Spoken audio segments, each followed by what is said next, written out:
reversed his move. Drives again, back to Davis. Davis for three. Bang! Anthony Davis from downtown. And the Lakers take a 9-point lead. Timeout Miami. And the Lakers improved to 55-0 when leading after 3 quarters. Chuck's favorite stat: no team in NBA history has ever finished the regular season and postseason undefeated, having a lead after 3 quarters. I'm your host, Chris Miles of NBA Game Time Live at the Finals, presented by YouTube TV. You know our front court: Charles Barkley, Kevin McHale, and Chris Webber. So, Chuck, let's start with you. The Lakers able to pull this one out down the stretch. Anthony Davis with 4 blocks, 22 points, 9 rebounds, and defending Jimmy Butler. How impressive was AD? Well, listen, Black Ernie Johnson, I just want to tell you, you've done a fantastic job the last couple nights. I've enjoyed working with you. Listen, this to me, the guy who, and he started in the first quarters, was Kentavious Caldwell-Pope. He got off to a really good start. Neither AD, to me, had like 2 or 3 blocks. He blocked Hero's layup. Then he blocks a Olynyk layup in the first half.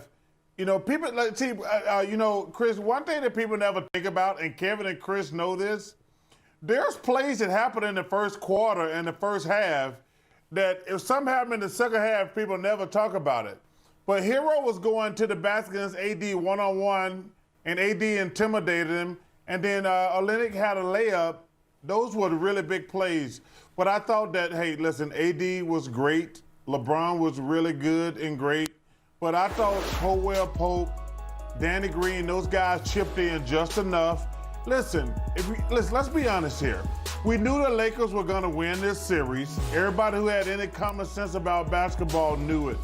Unless Jimmy Butler went crazy again, and he didn't go crazy again, and that's the only reason. So now we got to work one more day Friday, and then the Lakers going to win another championship.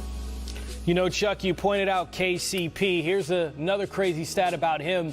The Lakers 12-1 this postseason when he scores 10 or more. He had 10 in the first quarter, just 3-3 when he doesn't get 10 or more. So, Chris, when you hear that stat and you think about whether you want to call it, as Chuck says, just another guy, or the others like Shaq, these role players when you get to this point of the postseason? Well, I agree with Chuck. I mean, Caldwell-Pope was the key to this game, in my opinion. He kept them in early, which means LeBron didn't try to have to force it early. He hit threes, and that late layup at the end of the game, I think that's the one right there when he gets inside and he lays it up.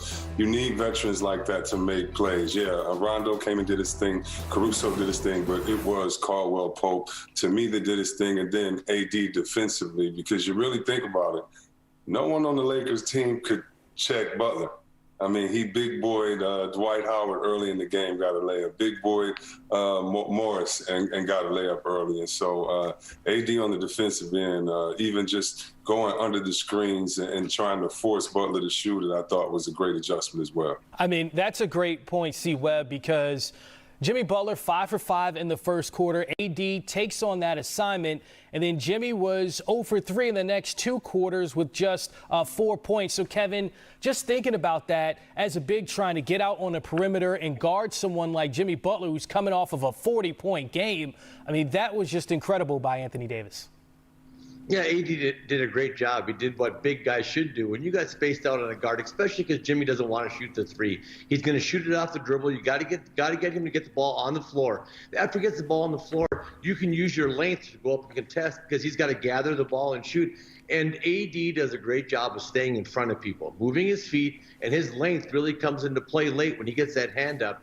So he did a great job on Jimmy Butler. But one thing I'll tell you, I thought Miami played hard. They played really good defense. LeBron got it going there for a while, downhill, making plays, made a couple big threes. But when you watch Miami play, they don't have a guy you can give it to, say, here, this is the ball, you're at your spot, and now go get us a hoop. And the defense knows that's his spot. They have to double team him there. They don't have that. They have so much movement. You know, they sometimes have to have 5 and 6 different actions to get a decent shot in one possession. And I think all good championship teams have that guy that you can give the ball to at his spot on the floor, whether it was Michael Jordan in the elbow or the mid post, or Kareem on the right box, or Chuck back on the Chuck like on the left box, so you pass out of there. Everybody had players they could go to. Miami doesn't have that. They've got to generate offense with so much motion. Eastern Conference Finals, and he will return to the lineup. Welcome to Game Time Live at the Finals, presented by YouTube TV. I'm your host, Chris Miles. Lakers up 2-1 in this series, despite losing Game 3 to the Miami Heat. And since we're talking about big men, let's bring in some of the best power forwards to ever play the game. Charles Barkley, Kevin McHale, Chris Webber, and our big guard, Steve Smith. So let's get right down to business and start with Bam Adebayo. Chuck, what kind of impact do you expect him to have in his return for Miami? Well, listen, he's a hell of a player. He's an all-star. Anytime you get an all-star back, it's going to make your team better. But, listen, the last game was all about Jimmy Butler, but now he's got some reinforcement. I'm really excited about the game tonight. I never care who's going to win these games, but I would love to see Miami win so to make it a series. And that's my only goal for tonight. I would love to see the Heat win because I want to see a really good series. Well, see, Webb, when I look deep into the stats and try to figure out, okay, where can Miami best have Bam have a big impact on the offensive boards? They have a total of just 14 offensive rebounds in those first 3 games. Do you think Bam can come in and make an immediate impact there? Yeah, you just hope that his neck is okay, because you have a lot of reaching over the head and trying to box out and things like that. But, yeah, if he can get offensive rebounds, but maybe even more importantly, if he could secure some defensive rebounds so that the Lakers, with their size and length, don't get extra possessions through their offensive rebound. Kevin, you famously played through a broken foot in the 1987 finals, but you also had plantar fasciitis, the same injury that Goran Dragic is dealing with right now. Describe the difference between a broken foot and having an injury to the plantar, and do you think he can actually play through this and come back in these finals? The difference is a hell of a lot of pain, then a hell of a lot of pain between those injuries. They both hurt. Having the plantar fasciitis was one of the most painful injuries I had. The bottom of your foot just is on fire, and it's really, really hard to get any lift and do anything too quickly. So, I look at Goran, who plays almost exclusively on quickness, and just wonder if he can be effective out there.